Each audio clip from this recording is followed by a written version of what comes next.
Welcome back to my channel learn with Rashmi. जैसा कि आप सभी लोग जानते हैं, इस चैनल पर अकाउंटेंसी, बिजनेस स्टडीज और इकोनॉमिक्स की वीडियो अपलोडेड होती रहती हैं टाइम टू टाइम।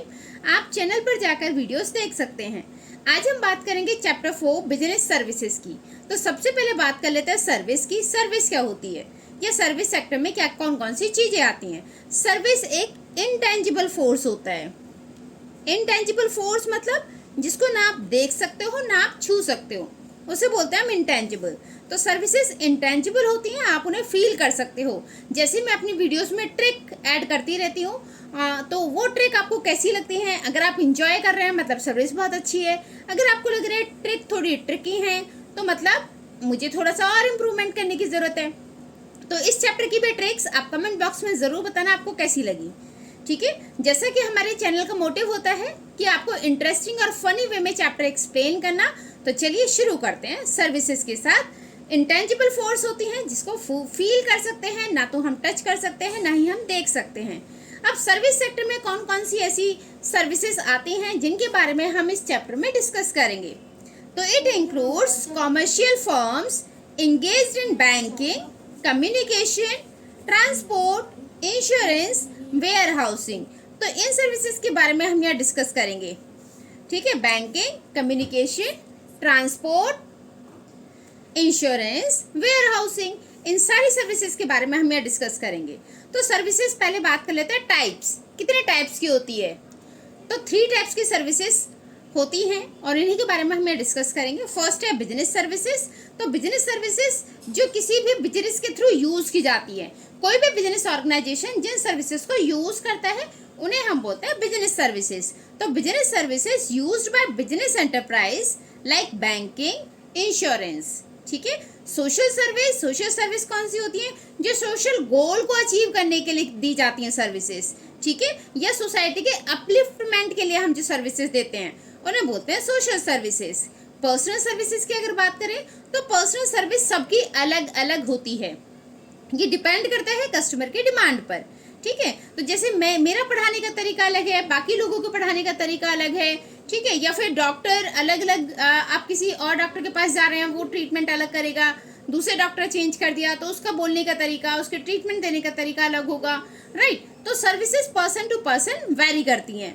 ना फीचर्स की अगर बात करें तो जैसा हमने शुरू में स्टार्टिंग की थी सर्विसेज की, फीचर्स इंटेंजिबल होती हैं।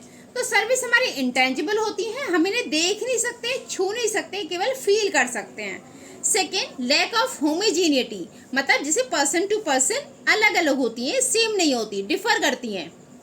इन्वेंट्री लॉस, सर्विसेज को स्टॉक करके नहीं रख सकते।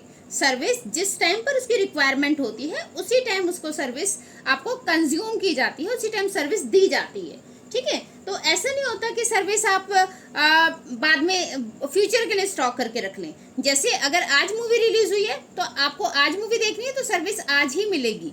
राइट, आप फ्यूचर के लिए नहीं रख सकते कि फ्यूचर में जब कभी मन होगा तब मूवी देख लेंगे। राइट, अगर आज का टिकट है तो आपको आज ही मूवी देखनी होगी। ठीक है, या आप डॉक्टर के पास गए हैं दवाइयाँ लेने के लिए, आपकी तबीयत खराब है, तो जब तबीयत खराब होगी तभी तो दवाई लोगे, पहले से एडवांस में लेके थोड़ा ना रख लोगे दवाइयाँ। ठीक है, कि फ्यूचर में हमारी कभी तबीयत खराब होगी तो हम ये दवाइयाँ खा लेंगे, जरूरी था ना वही बीमारी हो आपको। तो इन्वेंट्री नहीं हो सकता इसका। ठीक है, सर्विसेज का स्टॉक नहीं कर सकते। देन नॉन ट्रांसफरेबिलिटी या इनसेपरेबिलिटी, ये ट्रांसफर भी नहीं हो सकती। ऐसा नहीं है भूख मुझे लगी है तो मैंने अपने दोस्त से बोल दिया कि तिया तुम खाना खा लो, मेरे पास टाइम नहीं है तो मेरा पेट भर जाएगा ना, तो ऐसा नहीं होता। ठीक है, प्यास आपको लगी है तो पानी आपको ही पीना पड़ेगा, भूख आपको लगी है तो खाना आपको ही खाना पड़ेगा। राइट, तो नॉन ट्रांसफरेबिलिटी होती है, इसको ट्रांसफर नहीं कर सकते। देन कंज्यूमर पार्टिसिपेशन, यहाँ जिसको सर्विस दी जा रही है उसका पार्टिसिपेशन होना जरूरी है। फॉर एग्जाम्पल, मुझे भूख लगी है तो रेस्टोरेंट में मेरा जाना जरूरी है। मेरा दोस्त मेरी फ्रेंड जाके वहाँ खाना नहीं खा लेगी। ठीक है, मेरी तबीयत खराब है तो डॉक्टर के पास मेरा जाना जरूरी है, कोई और जाके ट्रीटमेंट नहीं करा सकता मेरे बिहाफ पर। राइट, तो सर्विसेज में कंज्यूमर जिसको सर्विस चाहिए, जिसके लिए सर्विस दी जा रही है, उसका प्रेजेंट होना जरूरी होता है। तो ये है इसके फीचर्स। तो यहाँ हमारे सिलेबस में है बिजनेस सर्विसेज, हम सोशल सर्विस और पर्सनल सर्विसेज के बारे में डिस्कस नहीं करेंगे, हम बिजनेस सर्विसेज के बारे में डिस्कस करेंगे। वो सर्विसेज जो एक बिजनेस के थ्रू, एक ऑर्गेनाइजेशन के थ्रू यूज की जाती हैं, ठीक है, लाइक बैंकिंग, इंश्योरेंस, पोस्टल या telecom services, warehousing services, transportation. देखिए, किसी भी बिजनेस को रिस्क होगा या पैसे की जरूरत होगी तो बैंक के पास जाएगा और इंश्योरेंस कराएगा। फाइनेंस की प्रॉब्लम है तो बैंक के पास जाएगा, रिस्क की प्रॉब्लम है तो इंश्योरेंस कराएगा, ठीक है। बाकी कम्युनिकेट करना है तो टेलीकॉम या पोस्टल सर्विसेज का यूज करेगा। अपने स्टॉक को प्रोटेक्ट करके रखना है तो वेयर हाउसिंग का यूज करेगा। अपना सामान कस्टमर तक डिलीवर कराना है तो ट्रांसपोर्ट का यूज करेगा। तो ये सारी सर्विस जो एक बिजनेस ऑर्गेनाइजेशन यूज करता है, उन सारी सर्विसेज के बारे में हम यहाँ डिस्कस करेंगे। तो फर्स्ट सर्विस होती है बैंकिंग सर्विस। अच्छा, इस टॉपिक को शुरू करने से पहले मैं आपको बता दूं, मैं टॉपिक से रिलेटेड ट्रिक्स भी बनाती हूँ, तो आपसे रिक्वेस्ट है कि वीडियो पूरा देखें ताकि आपको जिस टॉपिक के ट्रिक बनाई हुई है वो ट्रिक आपको मिल जाए, राइट। चलिए, बैंकिंग सर्विस। बैंक एक ऐसा इंस्टीट्यूशन होता है जो आपकी डिपॉजिट्स को तो एक्सेप्ट करेगा, और किस पर्पस से एक्सेप्ट करते हैं? लोन देने के पर्पस से हमारे पैसे को एक्सेप्ट करता है, डिपॉजिट करता है, हमारी डिपॉजिट को एक्सेप्ट करेगा, जो हम पैसे देंगे उसे रखेगा और उस पैसे को किसी और को लोन दे देगा, ठीक है। ऐसा थोड़ी ना मैंने बैंक में पैसे डिपॉजिट किया और बैंक ने वो रख दिए। बैंक क्या करता है? उस पैसे को किसी थर्ड पर्सन को दे देता है एज अ लोन, राइट।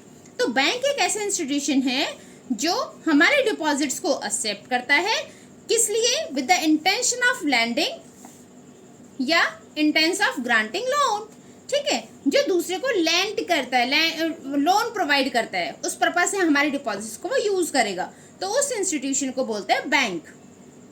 अब टाइप्स की मैं बात करूं तो कितने टाइप्स के अकाउंट होते हैं, तो यहाँ देखिए, फर्स्ट हमारा सेविंग अकाउंट। तो सेविंग अकाउंट से आप सब थोड़े से अवेयर होंगे। सेविंग अकाउंट जो हम अपने सेविंग का एक पार्ट बैंक में डिपॉजिट करते रहते हैं, ठीक है। तो can deposit surplus whenever available. जब आपके पास सरप्लस अवेलेबल होता है, जब हमारे पास ज्यादा फंड है, तो हम उस फंड को क्या करते हैं? बैंक में डिपॉजिट कर देते हैं। And can withdraw whenever needed. और जब हमें कभी जरूरत होगी तो हम बैंक से उस पैसे को विड्रॉ कर लेंगे, राइट। तो जब हमारे पास सरप्लस होता है हम उसे डिपॉजिट कर देते हैं, और जब हमारे पास हमें विड्रॉ की जरूरत होगी तो हम विड्रॉ कर लेते हैं बैंक से, राइट। तो सेविंग अकाउंट में अपना पैसा आप अपनी मर्जी से डिपॉजिट भी कर सकते हैं और विड्रॉ भी कर सकते हैं। सेविंग अकाउंट में आपको एक चेकबुक इश्यू की जाती है और पासबुक दी जाती है, ठीक है। चेकबुक और पासबुक इश्यू की जाती है। इस पर रेट ऑफ इंटरेस्ट दिया जाता है। सेविंग पर bank rate of interest provide करता है, मतलब ब्याज देता है, ठीक है। तो एक ऐसा अकाउंट जिसमें आपके पास जब पैसा ज्यादा हो तो आप डिपॉजिट कर सकते हैं, और जब आपको जरूरत हो तो बोरो कर सकते हैं। और यहाँ पर बैंक आपको एक चेकबुक, एक पासबुक इश्यू करेगा और उस अमाउंट पर आपको ब्याज प्रोवाइड करता है, ठीक है। वो हमारा सेविंग अकाउंट। नेक्स्ट बात करें तो करंट डिपॉजिट अकाउंट या current account. Current account generally जो बिजनेसमैन होते हैं, जिनके बहुत ज्यादा ट्रांजेक्शन होते हैं, वो ओपन करते हैं, ठीक है। तो ये जनरली ओपन किया जाता है बिजनेसमैन के थ्रू। तो बिजनेसमैन इसे ओपन करते हैं। इसमें वो कभी भी पैसे को डिपॉजिट या विड्रॉ कर सकते हैं। जब उनकी मर्जी होगी पैसे को डिपॉजिट करेंगे, और जब उन्हें जरूरत होगी उसे विड्रॉ कर लेंगे। अच्छा, करंट अकाउंट में विड्रॉवल हमेशा चेक के थ्रू होती है, ठीक है। देन ओवरड्राफ्ट फैसिलिटी भी इसमें प्रोवाइड की जाती है। ओवरड्राफ्ट का मतलब है जितना आपके अकाउंट में पैसा है ना, उससे ज्यादा आप विड्रॉ कर सकते हो। तो बैंक ये फैसिलिटी प्रोवाइड करता है बिजनेसमैन को, करंट अकाउंट होल्डर्स को, ठीक है। इसमें क्रेडिट लिमिट फैसिलिटी भी होती है कि मतलब एक लिमिट तक आप क्रेडिट ले सकते हैं। उस जो ओवरड्राफ्ट फैसिलिटी हो गया वो आप कर सकते हैं। देन इस पर कोई इंटरेस्ट नहीं दी जाती। इनफैक्ट बैंक पैसे लेता है सर्विस देने के लिए, तो बैंक चार्ज करता है यहाँ पर, ठीक है। एक स्टेटमेंट बनाई जाती है अकाउंट की, जो हर हफ्ते या हर महीने अकाउंट होल्डर के पास भेजी जाती है कि भैया आपके अकाउंट का सारा उसमें ट्रांजेक्शन्स लिखा होता है कि आपने कितने पैसे निकाले हैं, कितने पैसे जमा करे हैं। उन सब का जो रिकॉर्डिंग्स होती है वो अकाउंट होल्डर के पास भेजी जाती है। या तो हर हफ्ते भेजेगा बैंक या फिर हर महीने भेजेगा, ठीक है। तो ये हो गया हमारा current account. Next, recurring deposit account. ये एक ऐसा अकाउंट है, रिकरिंग का मतलब होता है बार बार। तो इसमें बार बार आप एक फिक्स अमाउंट जमा कर सकते हैं बैंक में। ये आप हर महीने कर सकते हैं, ठीक है। या फिर डे वाइज भी होता है कि हर दिन आप जमा कर रहे हैं कुछ पैसे, और ये फिक्स टाइम पीरियड तक होता है। जैसे आपने 2 साल के लिए पैसे जमा करने हैं हर महीने, ठीक है, एक फिक्स टाइम पीरियड तक कुछ पैसा किसी भी अकाउंट होल्डर को हर महीने जमा करना होगा बैंक में। और ये अमाउंट छोटे अमाउंट से लेकर बड़े अमाउंट तक हो सकती है। मतलब आप 100 रुपये भी जमा कर सकते हैं, आप 1000 रुपये भी जमा कर सकते हैं, इससे ज़्यादा भी जमा कर सकते हैं। ये अमाउंट फिक्स होता है। ऐसा नहीं है किसी दिन 100 रुपये किसी दिन 1000 रुपये, वो अमाउंट फिक्स रहेगा। अगर 100 रुपये से आपने स्टार्टिंग की है तो हर महीने 100 रुपये आप जमा करेंगे। 1000 रुपीज़ है तो हर महीने 1000 रुपीज़ आपको डिपॉजिट करना होगा। मैच्योरिटी के टाइम पर अमाउंट आपका जितना भी टोटल अमाउंट होगा, फॉर एग्जांपल 100 रुपये आपने 2 साल के लिए किए तो 12 महीने में कितने हो गए 1200, और 2 साल में वो कितने हो गए 2400 रुपये। ठीक है, तो ये 2400 रुपये प्लस इस पर जो इंटरेस्ट होगा वो बैंक आपको देगा। ठीक है, मैच्योरिटी डे पे, मतलब मैच्योरिटी डेट होती है जब तक का टाइम पीरियड था। अगर 2 साल का था तो 2 साल बाद आपकी मैच्योरिटी डेट होगी, वो जब आपको पे किया जाएगा। तो पेमेंट डे उसको बोलते हैं मैच्योरिटी। ठीक है, तो उस पर अमाउंट इंटरेस्ट के साथ, ब्याज के साथ दिया जाता है। अच्छा, ये जो रेट ऑफ इंटरेस्ट है रिकरिंग डिपॉजिट का, ये rate of interest of saving account से ज़्यादा होता है। मतलब सेविंग अकाउंट के पे जो ब्याज मिलेगा ना, उससे ज़्यादा होता है रिकरिंग डिपॉजिट का ब्याज। तो रिकरिंग डिपॉजिट पे आपको ज़्यादा ब्याज मिलता है सेविंग अकाउंट से। ठीक है, नेक्स्ट बात कर लेते हैं फिक्स डिपॉजिट अकाउंट। ये तो सबने सुना होगा, जैसे mummy papa fix deposit FD करा देते हैं कि बच्चों की शादी के लिए या एजुकेशन के लिए आगे काम आएगा, तो पैसा वो बैंक में डिपॉजिट करा देते हैं, है ना। तो इसका मतलब क्या होता है, एफडी अकाउंट मतलब एक फिक्स्ड अमाउंट पे किया जाता है, बैंक में डिपॉजिट किया जाता है सर्टेन टाइम पीरियड के लिए, एक लिमिटेड टाइम पीरियड के लिए। ठीक है, इसमें भी सेम मैच्योरिटी टाइम पीरियड पर वो अमाउंट आपको वापस मिल जाएगा जितने टाइम पीरियड के लिए आपने जमा किया होगा। 5 साल के लिए किया है तो 5 साल बाद आपको पैसा मिल जाएगा ब्याज के साथ। 10 साल के लिए किया है तो 10 साल बाद आपको पैसा मिलेगा ब्याज के साथ। ठीक है, यहाँ पर पीरियड जो होता है वो वेरी करता है। 6 महीने के लिए भी आप एफडी करा सकते हैं, तो 6 महीने से लेके 5 साल 10 साल आगे आपकी मर्जी है कितने टाइम पीरियड के लिए आप एफडी करा रहे हैं, उसको रिन्यू कराना होता है बार बार। ठीक है, ये जितने लंबे टाइम पीरियड के लिए आपने एफडी कराई है उतना ही ब्याज की रेट ज़्यादा होती है। तो रेट ऑफ इंटरेस्ट उतना ज़्यादा होगा जितना लॉन्ग टाइम पीरियड के लिए आपने डिपॉजिट किया होगा। ठीक है, तो ये हो गया एफडी। एफडी पर सबसे ज़्यादा ब्याज मिलता है। ठीक, नेक्स्ट कर लेते हैं मल्टीपल ऑप्शन डिपॉजिट अकाउंट। तो मल्टीपल ऑप्शन डिपॉजिट अकाउंट का मतलब क्या होता है, इसमें आपको ये कॉम्बिनेशन होता है सेविंग अकाउंट और करंट अकाउंट का। मतलब आप एक पर्टिकुलर अमाउंट जमा करेंगे बैंक में, ठीक है, एक लिमिट तक वो आपका अमाउंट बैंक में रहेगा, मतलब बैंक में रहेगा वैसे तो। एक लिमिट तक तो उस अमाउंट को आप विड्रॉ कर सकते हैं और डिपॉजिट कर सकते हैं। फिर उसके बाद एक पर्टिकुलर अमाउंट, जहां तक आपकी एक लिमिट थी वहां तक अगर आपका अमाउंट हो जाता है तो उससे ऊपर जितना भी पैसा होगा वो आपका एफडी में कन्वर्ट हो जाएगा। फॉर एग्जाम्पल, आपने अपने अकाउंट की लिमिट रखी हुई है 50,000 रुपये, तो 50,000 तक वो आपका सेविंग अकाउंट की तरह ही काम करेगा। ठीक है, करंट अकाउंट की तरह काम करेगा। बट जैसे ही इसके ऊपर अमाउंट हुआ वो पैसा आपका ऑटोमेटिकली फिक्स डिपॉजिट में कन्वर्ट हो जाएगा, फिक्स डिपॉजिट में ट्रांसफर हो जाएगा। ठीक है, तो यहाँ पर multiple option deposit account combination होता है सेविंग अकाउंट का, करंट अकाउंट का।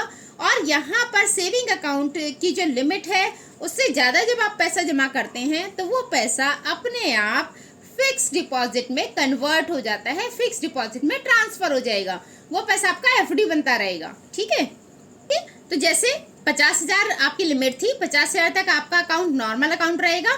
जैसे उससे ज़्यादा पैसा हुआ वो पैसा आपका कहाँ ट्रांसफर हो जाएगा, एक्स्ट्रा आपके अकाउंट में 52,000 रुपये हो गए, 52,000, तो ये 2,000 रुपये ये ट्रांसफर हो जाएंगे आपके एफडी में। ठीक है, क्लियर। अब हम देख लेते हैं बैंक कौन कौन सी सर्विस प्रोवाइड करता है। तो बैंक की सर्विस हम सबको पता है कौन कौन सी सर्विसेज होती हैं, उसके बारे में देख लेते हैं। बैंक ड्राफ्ट, है ना, बैंकर्स चेक, ये चेक हो गया आपका, ओवरड्राफ्ट, कैश क्रेडिट या शॉर्ट और मीडियम टर्म लोन। ठीक है, बैंक ड्राफ्ट आपको सबको पता है कि बैंक के थ्रू इश्यू कराया जाता है, दूसरे बैंक को इंस्ट्रक्शन दिए जाते हैं पेमेंट से रिलेटेड कि भैया आपको पेमेंट करनी है, तो ये बैंक इश्यू करता है। ये किस क्यों इशू करता है बैंक? ये जो ड्रॉवर होता है उसके मतलब जिसका अकाउंट है उस बैंक में, उसके रिक्वेस्ट पर बनाया जाता है, उसकी रिक्वेस्ट पर इशू करता है बैंक, ठीक है। तो ये एक बैंक से इशू किया जाता है दूसरे बैंक के लिए for the payment purpose, payment के लिए, ठीक है, क्लियर। तो यहाँ पर एक बैंक दूसरे बैंक को ऑर्डर दे देता है, मतलब एक ऑर्डर दिया जाता है कि भी पेमेंट करनी है, जिसका नाम लिखा होगा बैंक ड्राफ्ट पर उस पर्सन को पेमेंट कर दी जाती है। इसका बैंक थोड़ा बहुत कुछ चार्जेस लेता है, कमीशंस लेता है, ठीक है। नेक्स्ट आ जाता है चेक। चेक क्या है? चेक भी एक ऐसा डॉक्यूमेंट है जिसमें आप अपने बैंक को इंस्ट्रक्ट करते हैं कि वो जिस चेक पर जिस पर्सन का नाम लिखा होगा उस पर्सन को पेमेंट कर दें। अब डिफरेंस क्या है इन दोनों में? देखिए, इसे इशू करता है बैंक, ठीक है, और इसे इशू करता है ड्रॉवर, मतलब जिसका अकाउंट है वही अकाउंट होल्डर, जिसके नाम पर चेक बुक है वो इशू करेगा, ठीक है। काम दोनों का सेम होता है, ये भी बैंक को इंस्ट्रक्शन देता है पेमेंट के लिए, ये भी बैंक को इंस्ट्रक्शन देता है पेमेंट के लिए। ओवरड्राफ्ट मतलब जितना भी आपके अकाउंट में बैलेंस था उससे ज्यादा विड्रॉ करना, उसकी फैसिलिटी बैंक देता है, और ये फैसिलिटी हर किसी को नहीं दी जाती। ये फैसिलिटी करंट अकाउंट होल्डर्स को दी जाती है, या फिर बैंक का कोई पुराना कस्टमर है, ट्रस्टी कस्टमर है, तो ही बैंक उसको देगा, अदरवाइज किसको दी जाएगी? करंट अकाउंट होल्डर को। तो जिनके अकाउंट करंट वाले होते हैं, मतलब जब मन चाहे वो पैसे जमा कर सकते हैं, जब मन चाहे वो पैसे निकाल सकते हैं, ठीक है, जिस पर कोई ब्याज नहीं मिलता, अभी हमने पहले पढ़ा, उनके फैसिलिटी दी जाती है ओवरड्राफ्ट की, ठीक है। Then cash credit. Cash credit में मतलब आपका जो डिपॉजिट है बैंक में, आप उसे कभी भी विड्रॉ कर सकते हो, तो ये फैसिलिटी हमें देते हैं। हमने भाई मैंने पैसे जमा कराए बैंक में, उससे मैं जब मन चाहे जब विड्रॉ करा सकती हूँ, तो वो कैश क्रेडिट हो गया। देन लोन प्रोवाइड करता है, आपको शॉर्ट टर्म के लिए लोन चाहिए, आपको मीडियम टर्म के लिए लोन चाहिए, आपको लॉन्ग टर्म के लिए लोन चाहिए, वो लोन बैंक प्रोवाइड करता है। तो ये थी सारी सर्विसेज जो बैंक प्रोवाइड करता है। अब फोन में रिचार्ज खत्म हो गया तो घर बैठ के रिचार्ज करा सकते हैं, टीवी में रिचार्ज खत्म हो गया घर बैठ के करा सकते हैं, बिजली का बिल घर बैठ के भर सकते हैं, स्कूल के फीस घर बैठ के आप दे सकते हो, ट्यूशन फीस घर बैठ के आप दे सकते हो। तो ये सारी चीजें किससे रिलेटेड होती हैं? ई बैंकिंग से। तो नेक्स्ट टॉपिक होगा हमारा ई बैंकिंग। ई बैंकिंग मतलब एक ऐसा system of online payment without involving physical exchange of money, जिसमें मनी का फिजिकल एक्सचेंज नहीं होगा, बट आपकी ऑनलाइन पेमेंट हो जाएगी। तो बिना फिजिकल एक्सचेंज ऑफ मनी के, बिना कैश के आप ऑनलाइन पेमेंट कर सकते हैं, उसे बोलते हैं, उस सिस्टम को कहा जाता है ई बैंकिंग। ई बैंकिंग, इंटरनेट बैंकिंग, ठीक है, जिसमें हम बिना कैश के, बिना इन्वॉल्वमेंट ऑफ मनी के पेमेंट कर सकते हैं। फायदे क्या क्या हैं इसके? फायदे तो आप सबको पता है, आप सब तो इतने समझदार हो वैसे, है ना, फिर भी एक बार पढ़ लेते हैं। डिजिटल पेमेंट एंड ट्रांसपेरेंसी, आप डिजिटली पेमेंट कर सकते हैं, ठीक है, कभी भी आराम से पेमेंट कर सकते हैं। ट्रांसपेरेंसी रहती है, आपको पूरा पता रहता है आपके अकाउंट में कितने पैसे हैं, कितने की पेमेंट हुई, तो ट्रांसपेरेंसी भी रहती है। 24/7 सर्विसेज देते हैं, भाई आप टॉयलेट सीट पे बैठ के पेमेंट कर सकते हो, है ना, आप रात को 12 बजे उठ के याद आया कुछ, तब भी पेमेंट कर सकते हो। तो 24/7 आवर्स की सर्विस होती है, कभी भी जब जागो तब सवेरा। तो जब आप जाग गए, जब आपको याद आया, तब भी आप पेमेंट कर सकते हैं। तो ये सर्विस 24/7 आवर्स अवेलेबल रहती है। कन्वीनियंस इजी है, मैंने बोला ना, टॉयलेट सीट पे बैठ के कर सकते हो, है ना, न्यूज़पेपर पढ़ते पढ़ते कर सकते हो पेमेंट। बस ध्यान रखना अमाउंट ज़्यादा मत डाल देना, ज़्यादा पेमेंट ना हो जाए, ठीक है। घूमते घूमते शॉपिंग कर रो, आराम से पेमेंट कर दी, ठीक है। आप कहीं भी ले जा सकते हो साथ में, आपको कैश रखने की जरूरत नहीं है, बैग लेकर नहीं चलना पड़ेगा। पुरानी मूवीज में होता था ना, बैग में कैश भर के लेकर जाते थे और फटाफट एक बाइक वाला आता था और बैग छीन के भाग जाता था, है ना। तो कन्वीनियंस रहता है, आप कभी भी कहीं भी किसी भी कंडीशन में बैठ के इसे यूज कर सकते हैं। फाइनेंशियल डिसिप्लिन, फाइनेंशियल डिसिप्लिन मतलब यहाँ एक सेंस ऑफ फाइनेंशियल डिसिप्लिन रहती है रिकॉर्डिंग की, मतलब आपकी ईच एंड एवरी ट्रांजेक्शन को यहाँ रिकॉर्ड किया जाता है, तो एक डिसिप्लिन बना रहता है। डिसिप्लिन मतलब सारी चीजें सिस्टम के अकॉर्डिंग रहती हैं, आपका सारा रिकॉर्डिंग होगा कि आपने कहाँ कहाँ पैसे पेमेंट किया है, कहाँ कहाँ से पैसा आया है, उन सब का रिकॉर्डिंग रहता है, ठीक है। अनलिमिटेड एक्सेस, अनलिमिटेड एक्सेस मतलब कस्टमर को ज्यादा सेटिस्फैक्शन मिलता है, उसे कहीं बाहर नहीं जाना पड़ रहा, उसे किसी से पूछना नहीं पड़ रहा। ठीक है, तो यहाँ पर जो बैंक है ना वो बहुत सारी अपॉर्चुनिटीज कंज्यूमर को देता है, जिससे कस्टमर को ज्यादा से ज्यादा सेटिस्फैक्शन मिलता है। ठीक है, तो ऐसा नहीं है कि कस्टमर को हर काम के लिए बैंक की तरफ चक्कर लगाने पड़ रहे हैं या लाइन में खड़ा होना पड़ रहा है। तो अनलिमिटेड एक्सेस होता है, लेस रिस्क में जैसे मैंने अभी बताया ना, सूटकेस भर के आपको बैग लेके नहीं चलना है कैश का, वो आप अपने फ़ोन में डाल सकते हैं, गूगल पे, फ़ोन पे, पेटीएम, कितने सारी चीज़ें हैं। तो रिस्क कम होता है आपको। ऐसा नहीं है कि छिपा के कहीं कैश लेके चलना पड़ रहा होगा या कोई आपकी पॉकेट मार लेगा, राइट। तो बस फ़ोन में सारी चीज़ें होती है, हाँ, फ़ोन को संभाल के रखना है। ठीक है, तो रिस्क कम होता है। उसका भी पासवर्ड है तो भी आपका डॉक्यूमेंट सेव है। अगर आप पासवर्ड नहीं लगाते हैं तो थोड़ा रिस्क हो सकता है, अदरवाइज लेस रिस्क, मतलब रिस्क कम होता है। ठीक है, बेनिफिट्स बैंक के लिए अगर मैं देखूं तो ये बेनिफिट्स थे कस्टमर को, हम लोगों को क्या बेनिफिट है। अब बेनिफिट्स टू बैंक, इससे बैंक को क्या फायदा है ई बैंकिंग से। कॉम्पिटिटिव एडवांटेज मतलब हम कंपटीशन लेवल में बैंक एक दूसरे से कंपटीशन, जो बैंकों का आपस में कंपटीशन होता है या कंपटीशन की वजह से वो बैंक हम एक दूसरे को ज़्यादा फैसिलिटी प्रोवाइड करने की कोशिश करते हैं। ठीक है, कंपटीशन में बने रहते हैं, राइट। देन अनलिमिटेड नेटवर्क मतलब यहाँ आप ना कितनी भी ब्रांचेस खोल सकते हैं। आपको ऐसे नहीं लिमिट होगी है कि आप 2 ब्रांचेस खोल पाएंगे, 3 ब्रांचेस खोल पाएंगे, आप कितने भी अनलिमिटेड ब्रांचेस आप खोल सकते हैं। ठीक है, किसी भी पीसी को कनेक्ट कर सकते हैं, आप टेलीफोन के थ्रू कैश विड्रॉवल करा सकते हैं, इतनी सारी फैसिलिटीज दी जाती हैं। तो यहाँ पे जो नेटवर्क हो गया ना आपका बैंक का, वो अनलिमिटेड हो जाता है। Then reduced load on branches का लोड कम हो जाता है, राइट, क्योंकि सेंट्रलाइज आपने कर दिया है इसको, बैंक सेंट्रलाइज कर देते हैं तो बाकी सारे जो फंक्शंस हैं वो स्मूथली रन होते हैं, एक ही ब्रांचेस के ऊपर सारा बर्डन नहीं आ गया है, राइट। तो यहाँ पर सेंट्रलाइज डेटा होता है जिसके थ्रू जो भी अकाउंटिंग फंक्शंस होते हैं वो परफॉर्म किए जाते हैं सेंट्रलाइज डेटा के थ्रू। तो ऐसा नहीं है कि भाई एक ही ब्रांच से सारी ट्रांजेक्शन्स हो रही हैं, तो उसका ब्रांचेस का जो वर्कलोड है वो कम हो जाता है। तो ये बेनिफिट थे बैंक को ई बैंकिंग से। फंक्शंस, क्या काम है ई बैंकिंग का, ई बैंकिंग के फंक्शंस कौन कौन से हैं। डेबिट कार्ड इशू करती है ई बैंकिंग में, डेबिट कार्ड आपको मिलता है। डेबिट कार्ड आपको सबको पता है, जितना अमाउंट आपके बैंक में होगा उतने अमाउंट तक आप उसे यूज कर सकते हैं। पेमेंट करना है पेमेंट कर सकते हैं, शॉपिंग करना है शॉपिंग कर सकते हैं, किसी को ट्रांसफर करना है वो कर सकते हैं। क्रेडिट कार्ड, जिसमें आपके अकाउंट को एक लिमिट दी जाती है कि आप इतने लिमिट तक पैसा यूज कर सकते हैं, बैंक से पहले बोरो कर सकते हैं फिर बाद में पे कर सकते हैं। तो यहाँ पर क्रेडिट लिमिट की फैसिलिटी दी जाती है उधार की, कि आप बैंक से पैसा लेकर आप अपना यूज कर सकते हैं और बाद में जब आपके पास पैसा होगा विद इंटरेस्ट आप बैंक को पे कर देंगे, राइट।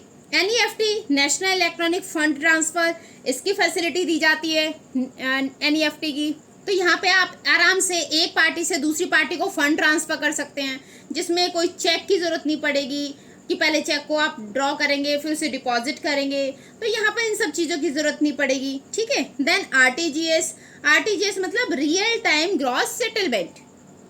RTGS में भी फंड आप ट्रांसफर करते हैं, एक बैंक से दूसरे बैंक या एक पार्टी से दूसरी पार्टी को फंड ट्रांसफर किया जाता है। अब दोनों में थोड़ा सा डिफरेंस देख लेते हैं। देखिए RTGS में मिनिमम लिमिट होती है 2 लाख की, कि 2 लाख का ट्रांजेक्शन आप कर सकते हैं मिनिमम, कम से कम, जबकि NEFT में ऐसी कोई मिनिमम लिमिट नहीं होती, ठीक है। RTGS में रियल टाइम में सेटलमेंट किया जाता है। रियल टाइम में सेटलमेंट का मतलब होता है जितनी जल्दी आप प्रोसेस को खत्म कर लेंगे, मतलब स्टेप्स को कंप्लीट करते हैं, उतनी जल्दी आपकी पेमेंट हो जाती है, ठीक है। और ये पेमेंट ग्रॉस सेटलमेंट पर की जाती है। अब ये ग्रॉस सेटलमेंट क्या है? ग्रॉस सेटलमेंट का मतलब है कि बंच नहीं किया जाता सारी ट्रांजेक्शन्स को, वन बाय वन वो ट्रांजेक्शन्स आपकी सेटल डाउन होती रहती हैं। हाँ, एक बार अगर आपने प्रोसेस कंप्लीट कर लिया तो पेमेंट आपकी फाइनल मानी जाती है और फिर ये इरिकवरेबल होते हैं, मतलब पैसा आपको दोबारा नहीं मिलने वाला अगर आपने किसी को फंड ट्रांसफर कर दिया है तो। तो आप उसे रीचेंज नहीं कर सकते, है ना। वो उसमें कोई आपको वापस फंड मिलने के चांसेस नहीं होते। फिर आपने एक बार किसी को पेमेंट कर दिया तो कर दिया, तो ये इरिकवरेबल होता है, ठीक है। एंड इरिवोकेबल होता है, मतलब आपका ये चेंज नहीं होता। इरिवोकेबल का मतलब हम बोल सकते हैं हमेशा एक जैसा रहने वाला, तो वो होता है आपका आरटीजीएस, ठीक है। नेक्स्ट आ गया एटीएम। एटीएम आप सबको पता है, एटीएम क्या होता है, ऑटोमेटेड टेलर मशीन। ये एक मैकेनिकल प्रोसेस है जिसमें आपको अमाउंट फीड करना होता है, जितना अमाउंट फीड करते हैं आपको उतना कैश मिल जाता है। आप इंसर्ट करेंगे अपना प्लास्टिक का कार्ड मशीन में, और फिर उसमें कुछ इन्फॉर्मेशन आपको डिटेल्स आपको फिल करनी होती है और आप कैश ले सकते हैं, ठीक है, और डिपॉजिट्स कर सकते हैं। नेक्स्ट आ गया ई कैश या डिजिटल कैश। ई कैश या डिजिटल कैश भी ऑनलाइन पेमेंट सिस्टम है। ई कैश यूज किया जाता है इंटरनेट, ईमेल या पर्सनल कंप्यूटर मोबाइल पर, ठीक है। ईमेल इंटरनेट के थ्रू, ईमेल या पर्सनल कंप्यूटर, ठीक है, उसके लिए यूज किया जाता है। तो और डिजिटल कैश भी आपका इलेक्ट्रॉनिक फंड ट्रांसफर ही होता है बैंकों के बीच में, ठीक। तो यहाँ भी आप आराम से बैठ के, जैसे आप पेटीएम से करते हो ना पेमेंट, पेटीएम से कर दिया, यूपीआई पे से कर दिया, गूगल पे से, मैंने शुरू में एग्जांपल लिया था, तो वो सब किस में आते हैं, ई कैश या डिजिटल कैश में। इसके एग्जांपल्स हैं वो। तो ये हो गए फंक्शंस ऑफ ई बैंकिंग। बात कर लेते हैं इंश्योरेंस सर्विसेज की। इंश्योरेंस सर्विस, इंश्योरेंस क्या होता है पहले वो देख लेते हैं। Insurance is a contract between insurer and insured in which insurer agrees to make good the loss of insured on happening of an event in consideration of a regular payment called premium। यहाँ पे देखिए दो चीजें आई, insurer, insured, agree होते हैं दोनों, ठीक है, किसके लिए, लॉस को कवर करने के लिए। कब करेंगे इस लॉस को कवर, जब वो लॉस होगा हैपनिंग ऑफ एन इवेंट, ठीक है, और उसके बदले में एक रेगुलर पेमेंट दी जाती है जिसको हम क्या बोलेंगे, प्रीमियम। तो इंश्योरेंस एक ऐसा कॉन्ट्रैक्ट है जो एक इंश्योरर या इंश्योर्ड के बीच में होता है कि अगर कोई लॉस होगा तो उस लॉस को रिकवर किया जाएगा और उसके बदले में एक रेगुलर अमाउंट, रेगुलर पेमेंट दी जाएगी, किसको, इंश्योरर को, ठीक है। अब इंश्योरर, इंश्योर्ड है कौन, इंश्योरर होते हैं इंश्योरेंस कंपनीज जो इंश्योरेंस देती है, और इंश्योर्ड जिसको इंश्योरेंस मिलता है, जो इंश्योरेंस करा रहा है वो होगा इंश्योर्ड, ठीक है। जो इंश्योरेंस देगी कंपनी वो होगी इंश्योरर, और जो इंश्योरेंस करा रहा है उसे बोलते हैं इंश्योर्ड। इंडिविजुअल हो गया, कोई भी कंपनी हो, कोई भी कंपनी जो अपना इंश्योरेंस करा रही है वो हो गए, ठीक है। तो यहाँ पे इन दोनों के बीच में कॉन्ट्रैक्ट होगा जिसमें इंश्योरर इंश्योर्ड को एक एश्योरेंस देता है, एक कॉन्ट्रैक्ट होता है दोनों के बीच में कि ये इसका लॉस बियर करेगा, इंश्योरर का लॉस, इंश्योर्ड का लॉस बियर करेगा, जिसके बदले में इंश्योर्ड इसको एक रेगुलर पेमेंट करेगा, और इस रेगुलर पेमेंट को बोलते हैं प्रीमियम, ठीक है। तो कंपनी इसका लॉस बियर करेगी और ये बदले में कंपनी को पेमेंट देगा, वो हो गया हमारा इंश्योरेंस, ठीक है। अब इंश्योरेंस में ये चीज आई ना आपकी हैपनिंग ऑफ इवेंट, ये हैपनिंग ऑफ इवेंट, ये क्या होता है, हैपनिंग ऑफ इवेंट मतलब जिस चीज के लिए आपने पॉलिसी कराई है वो होना जरूरी है तभी इंश्योरेंस मिलेगा, ठीक है। फॉर एग्जाम्पल फायर इंश्योरेंस कराया है तो आग लगेगी तभी मिलेगा, मैराइन इंश्योरेंस कराया है तो सी रूट के थ्रू आपका कोई नुकसान हुआ है, डकैतों ने लूट लिया, जो पायरेट होते हैं, या फिर पानी की वजह से कोई नुकसान हो गया, सी वेव्स की वजह से कोई नुकसान हो गया, शिप खो गया, तो उसमें मतलब उन रीजंस का होना जरूरी है तो ही आपको इंश्योरेंस मिलेगा। लाइफ इंश्योरेंस में लाइफ के लिए आपने कराया है तो डेथ हो जाती है या मैच्योरिटी टाइम पीरियड हो जाता है तो इंश्योरेंस मिलेगा। इसका मतलब है हैपनिंग ऑफ इवेंट मतलब वो सब्जेक्ट मैटर होना जरूरी है जिसके लिए आपने इंश्योरेंस कराया है, रीजन होना जरूरी है। प्रीमियम हमने अभी बात की थी कि जो हम इंश्योरेंस कंपनी को जो अमाउंट पे करेंगे ना सिक्योरिटी के बदले में, ये हमें सिक्योरिटी देता है लॉस को कवर करने के लिए, और उसके बदले में जो हम अमाउंट पे कर रहे हैं एक रेगुलर बेसिस पर उसे बोलते हैं प्रीमियम। ये मंथली भी पे किया जा सकता है, ये ईयरली भी हो सकता है, ये वीकली भी हो सकता है, तो डिपेंड करता है ये प्रीमियम, ठीक है। ना बात कर लेते हैं इसके कुछ प्रिंसिपल्स। इंश्योरेंस में कौन कौन से प्रिंसिपल्स होते हैं इनके बारे में हम थोड़ा सा जान लेते हैं, ताकि जब हम इनके टाइप्स पढ़ें तो आपको वो चीज़ें क्लियर रहें कि कौन सा इंश्योरेंस किस में आएगा और कौन सा किस में नहीं आता।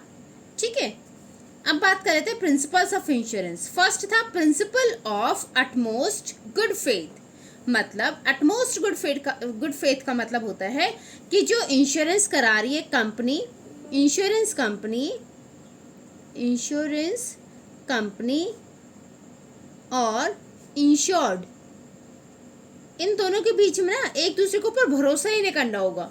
मतलब इंश्योरेंस कंपनी ये मान के चलेगी कि जो बंदा मेरे से इंश्योरेंस करा रहा है वो मुझे सारे सीक्रेट्स बता रहा है, मेरे से कोई किसी चीज़ को छिपाया नहीं है। अब सीक्रेट्स का मतलब ये नहीं बताना इसने कि मेरा सोना कहाँ रखा है, मेरा डायमंड कहाँ रखा है। सीक्रेट्स मतलब जो पॉलिसी ये करा रहा है उससे रिगार्डिंग सारी बातें ये बताएगा। और इंश्योर्ड भी ये मान के चलता है कि इंश्योरेंस कंपनी सारी टर्म्स एंड कंडीशंस उसे अच्छे से एक्सप्लेन करेगी, कुछ भी हिडन नहीं रहेगा। तो एक दूसरे के ऊपर गुड फेथ के लिए एक दूसरे के ऊपर ट्रस्ट किया जाता है, उसे बोलते हैं principles of utmost good faith. ठीक है, तो ये दोनों एक दूसरे से सारी चीज़ें डिस्क्लोज करेंगे, जो भी मटेरियल फैक्ट है, जो भी इम्पॉर्टेंट इंफॉर्मेशन थी इंश्योरेंस से रिलेटेड, वो एक दूसरे को बताएंगे। ठीक है, फॉर एग्जाम्पल मैंने लाइफ इंश्योरेंस पॉलिसी कराई और मुझे हम मान लेते हैं कि हार्ट अटैक की प्रॉब्लम थी, मैंने लाइफ इंश्योरेंस पॉलिसी करा ली और मैंने ये बात इंश्योरेंस कंपनी को नहीं बताई कि मुझे हार्ट अटैक की प्रॉब्लम है। अब कुछ टाइम बाद मेरी डेथ हो जाती है, अब मेरे घर वाले पहुंच गए कि भाई इंश्योरेंस दे दो, हमने इंश्योरेंस कराया हुआ था। तो क्या कंपनी इंश्योरेंस देगी? नहीं देगी, क्योंकि यहाँ पर हमने जो मटेरियल फैक्ट था ना, जो इम्पोर्टेंट पॉइंट था पॉलिसी से रिलेटेड, वो पॉइंट हमने वो इन्फॉर्मेशन हमने इंश्योरेंस कंपनी से छिपाई हुई थी। अगर मैं लाइफ इंश्योरेंस ले रही हूँ तो मुझे बताना चाहिए था पहले ही कि भाई मुझे हार्ट प्रॉब्लम्स हैं। ठीक है, तो अगर ऐसी कोई भी इंफॉर्मेशन हाइड की जाती है तो इंश्योरेंस कंपनी इंश्योरेंस देने से मना कर सकती है, राइट। तो principles of utmost good faith मतलब एक दूसरे के साथ वो सारी इंफॉर्मेशन शेयर करेंगे जो भी उनकी इंश्योरेंस पॉलिसी से रिलेटेड इंपॉर्टेंट इंफॉर्मेशन है, राइट। सेकंड है आपका प्रिंसिपल ऑफ इंश्योरेबल इंटरेस्ट। यहाँ देखिए, जिसके लिए भी आप इंश्योरेंस लेंगे उसमें इंटरेस्ट होना ज़रूरी है, उसके साथ इंटरेस्ट होना ज़रूरी है। इंटरेस्ट मतलब फीलिंग्स होना ज़रूरी है, या तो आपका साइकोलॉजिकल अटैचमेंट होगा उसके साथ, या फिर रिलेशन होगा उसके साथ। ठीक है, तो यहाँ प्रिंसिपल ऑफ इंश्योरेबल इंटरेस्ट मतलब जैसे मैं अगर इंश्योरेंस ले रही हूँ तो वो मैं इंश्योरेंस अपने हस्बैंड के लिए ले सकती हूँ, अपने बच्चों के लिए ले सकती हूँ, किसी स्ट्रेंजर के लिए आप इंश्योरेंस नहीं ले सकते। ठीक है, या फिर आप इंश्योरेंस ले रहे हैं तो अपने घर का लेंगे, पड़ोसी के घर का इंश्योरेंस नहीं लेंगे। पड़ोसी के घर में कुछ भी हो, क्या आपको मतलब होगा उससे? अगर कोई चोरी भी हो जाए या फिर कुछ और प्रॉब्लम हो जाए तो, है ना। हाँ, एक अच्छे नेबर के तौर पर हम पूछ लेंगे कि क्या हुआ, लेकिन क्या हमारे कैश पर, हमारे फाइनेंशियल स्टेटस पर कोई फर्क पड़ेगा उससे? नहीं ना। तो यहाँ इसका मतलब है कि प्रिंसिपल आप इंश्योरेबल इंटरेस्ट के लिए ही कराएंगे, जिसमें आपका इंटरेस्ट होगा। अगर इंश्योरेंस कराना है तो मैं अपने बच्चों के लिए करा सकती हूँ, अपने हस्बैंड के लिए करा सकती हूँ। ठीक है, राइट। या फिर हाँ, ऐसा हो सकता है कि अगर आपने किसी लैंड पर पैसा लगाया हुआ है, लैंड किसी और की थी, बनवा आप रहे हो उसे, कंस्ट्रक्शन काम आपका चल रहा है, तो आप इंश्योरेंस करा सकते हैं क्योंकि वहाँ आपका पैसा लगा हुआ है। ठीक है, तो हम इंश्योरेंस वहाँ करा सकते हैं, राइट। तो ये होता है प्रिंसिपल ऑफ इंश्योरेबल इंटरेस्ट का होना ज़रूरी है, इसे बोलते हैं principle of insurable interest. Next आ जाता है principle of indemnity. Principle of indemnity मतलब हम जो भी इंश्योरेंस कराएंगे वो प्रॉफिट पर्पस के लिए नहीं होता। ठीक है, वो जो ये इंश्योरेंस कराया जाता है वो लॉस को कवर कराने के लिए किया जाता है, ना कि प्रॉफिट कमाने के लिए। फॉर एग्जाम्पल मुझे ना 2 लाख का नुकसान हुआ है। ठीक, अब मैंने इंश्योरेंस कराया हुआ था 5 लाख का और नुकसान हुआ है मुझे 2 लाख का। तो इंश्योरेंस कंपनी के पास मैं पहुंच गई कि भाई मेरा लॉस हुआ है, 5 लाख रुपए दो, 5 लाख का इंश्योरेंस है। तो क्या कंपनी मुझे 5 लाख रुपए देगी? नहीं। कंपनी मुझे उतना ही क्लेम देगी जितना मेरा नुकसान हुआ है, ठीक है। तो इंश्योरेंस प्रिंसिपल ऑफ इंडेमनिटी में लॉस को रिकवर करने के लिए इंश्योरेंस कराया जाता है, प्रॉफिट मेकिंग के लिए इंश्योरेंस नहीं होता। इंश्योरेंस कंपनी आपको 5 लाख रुपए ना देकर केवल 2 लाख रुपए देगी जितने का आपका नुकसान हुआ है, ताकि आप, क्योंकि 2 लाख के बाद आप अपनी फाइनेंशियल कंडीशन में वापस आ गए ना, तो यही पर्पज होता है प्रिंसिपल ऑफ इंडेमनिटी का, कि आप अपनी पुरानी कंडीशन में वापस आ जाओ। तो आपको 2 लाख का नुकसान हुआ था, 2 लाख रुपए आपको मिलेंगे, आप वापस पहले वाली कंडीशन पर आ गए, ठीक है। तो यहाँ पर प्रिंसिपल ऑफ इंडेमनिटी में प्रॉफिट के लिए ना इंश्योरेंस ना होकर लॉस रिकवर करने के लिए इंश्योरेंस किया जाता है।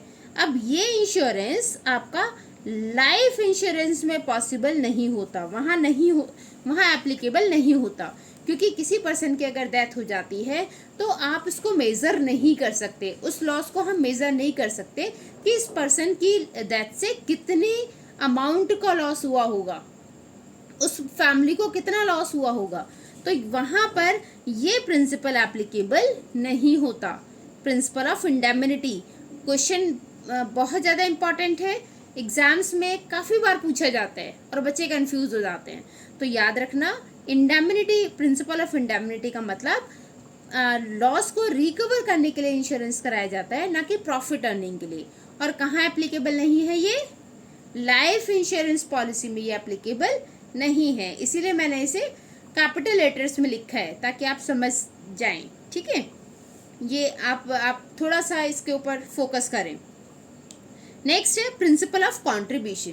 प्रिंसिपल ऑफ कंट्रीब्यूशन का मतलब है, अगर किसी इंश्योर्ड ने, किसी भी पर्सन ने सेम पर्पस के लिए अलग अलग इंश्योरेंस कराए हुए हैं। फॉर एग्जांपल, मैंने घर के लिए इंश्योरेंस करा लिया अपने घर का 3 कंपनियों से, ए से, बी से, सी से।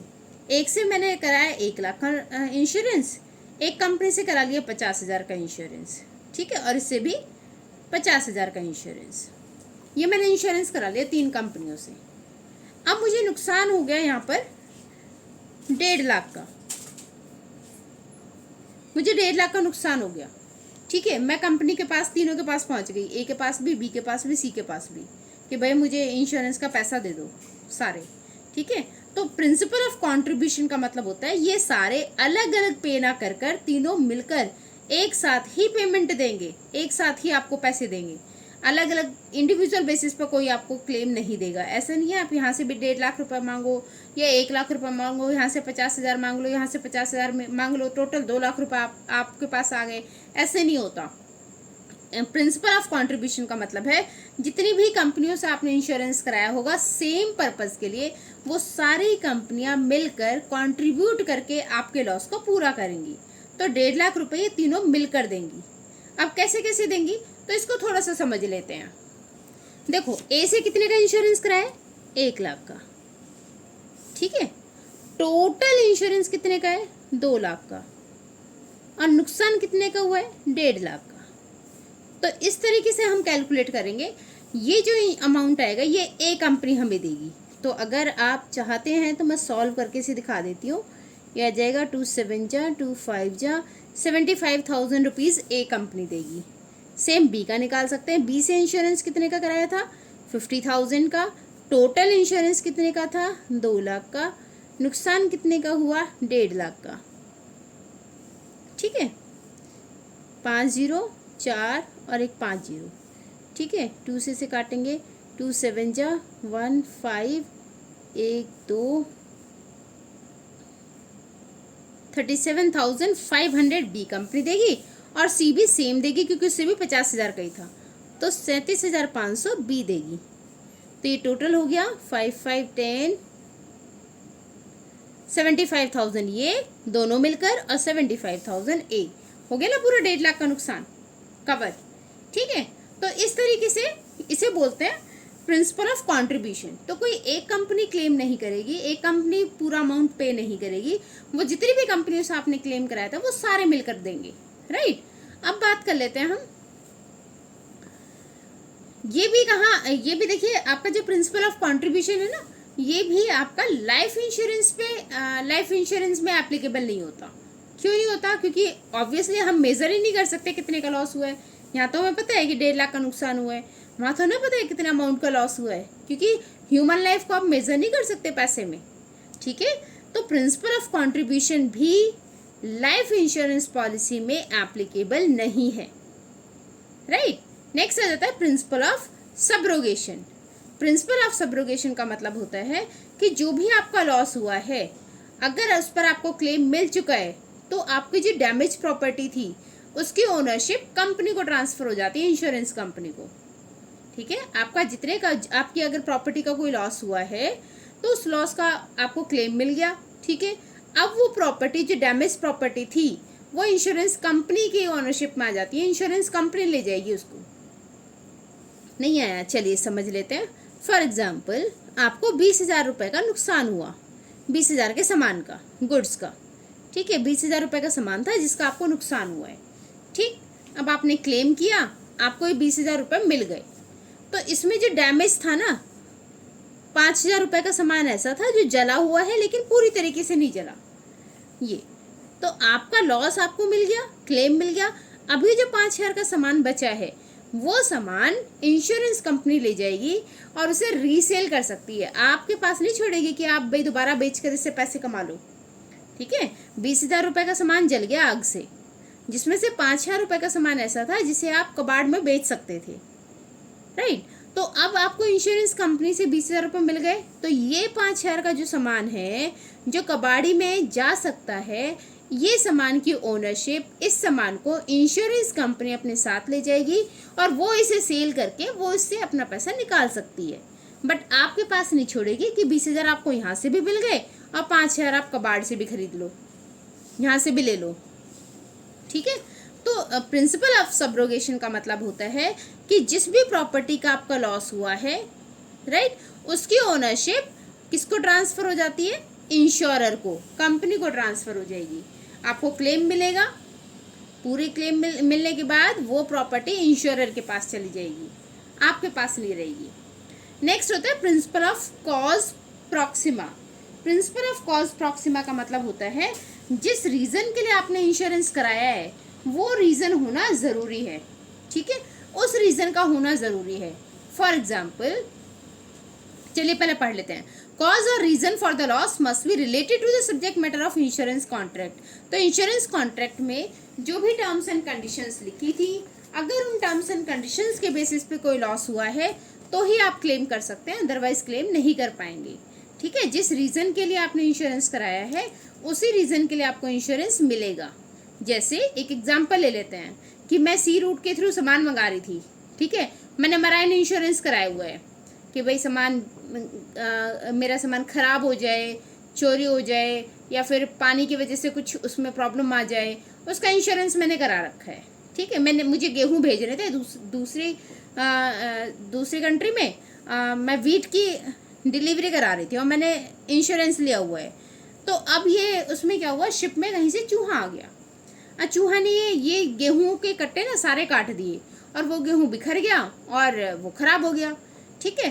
तो इसके लिए मुझे इंश्योरेंस नहीं मिलेगा, राइट, क्योंकि मराइन इंश्योरेंस में क्या है, शिप में पानी सी की वजह से जो भी नुकसान होगा, भाई लहरों की वजह से भीग गया होता तो नुकसान माना जाता, ठीक है, या फिर किसी ने लूट लिया होता, पायरेट ने समुद्र को हमारे शिप को लूट लिया होता, या फिर खो गया होता, लॉस एंड डैमेज हो जाता किसी वजह से, जो भी इंश्योरेंस कॉन्ट्रैक्ट में लिखा हुआ था रीज़न, रिलेटेड रीज़न था, उसी रीज़न पर आपको इंश्योरेंस मिलेगा, अदरवाइज नहीं मिलेगा, ठीक है। तो यहाँ जो नुकसान हुआ वो चूहे की वजह से हुआ, ना कि सी की वजह से हुआ, ठीक है। पानी की वजह से या सी की वजह से कोई लॉस नहीं हुआ था, इसीलिए यहाँ इंश्योरेंस नहीं मिलेगा।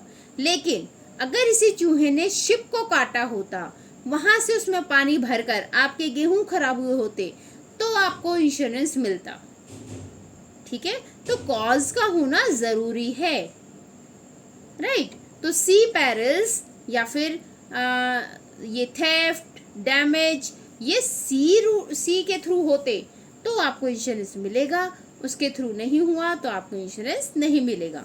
तो इसे बोलते हैं प्रिंसिपल ऑफ कॉज प्रॉक्सिमा, कि रीजन का होना जरूरी है, वो रीजन जो आपकी इंश्योरेंस पॉलिसी, इंश्योरेंस कॉन्ट्रैक्ट में था।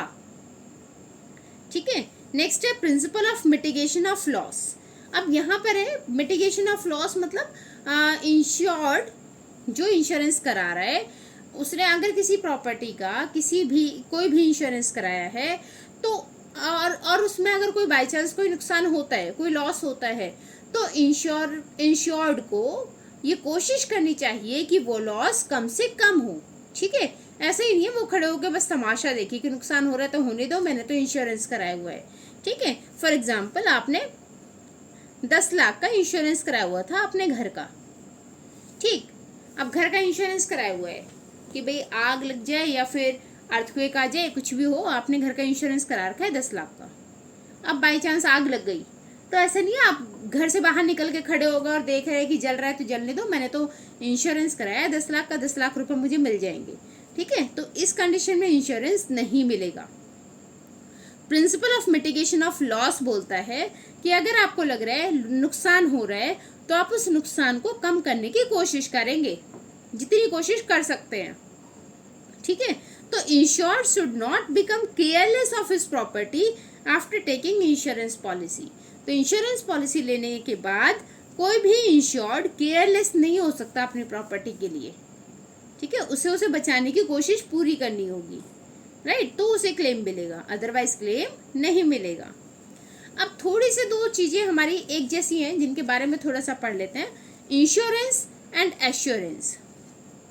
इंश्योरेंस में देखिए जो अमाउंट पे किया जाता है वो इंश्योर्ड को तब पे किया जाएगा जब कोई नुकसान हो। ठीक है, लॉस की कंडीशन में ही अमाउंट दिया जाता है, जबकि एश्योरेंस में या तो किसी एक्सपायरी डेट आ जाए या फिर वो रीजन हो तो पे कर दिया जाता है। जैसे लाइफ इंश्योरेंस पॉलिसी, आपने लाइफ इंश्योरेंस पॉलिसी ली है, ठीक है, और ये आपने लिए 60 ईयर्स तक, तो 40 ईयर्स के आप हैं और 60 ईयर्स तक आपने लाइफ इंश्योरेंस पॉलिसी ली हुई है।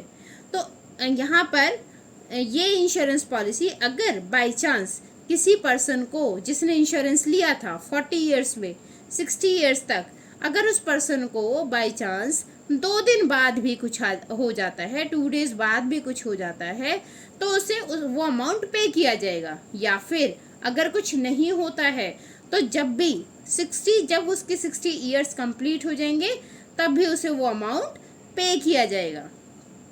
ठीक है, पेड किया जाएगा उसे वो अमाउंट। तो मतलब कंपनसेशन पे किया ही जाएगा। इंश्योरर बाउंड होता है पे करने के लिए, पे करना जरूरी है। कब पे करेगा? या तो डेथ हो जाए उस पर्सन की तो पे करेगा, या फिर एक्सपायरी डेट पहले आ जाए तो पे कर देगा। ठीक है, और जबकि इंश्योरेंस में पे केवल तब किया जाता है जब लॉस हुआ हो। यहाँ देखो डेथ नहीं हुई है तो भी पेमेंट मिल रही है, याद रखना। एश्योरेंस में डेथ नहीं हुई है तो भी पेमेंट मिल रही है एक्सपायरी डेट पर, लेकिन यहाँ पर एक्सपायरी डेट पर पेमेंट नहीं मिलेगी। एक्सपायरी डेट पर आपको इंश्योरेंस नहीं मिलेगा। यह इंश्योरेंस तभी मिलेगा जब आपका नुकसान हुआ हो। ठीक है, इंश्योरेंस में रिस्क अनसर्टेन होता है, हमें पता नहीं है, रिस्क हो भी सकता है नहीं भी हो सकता है।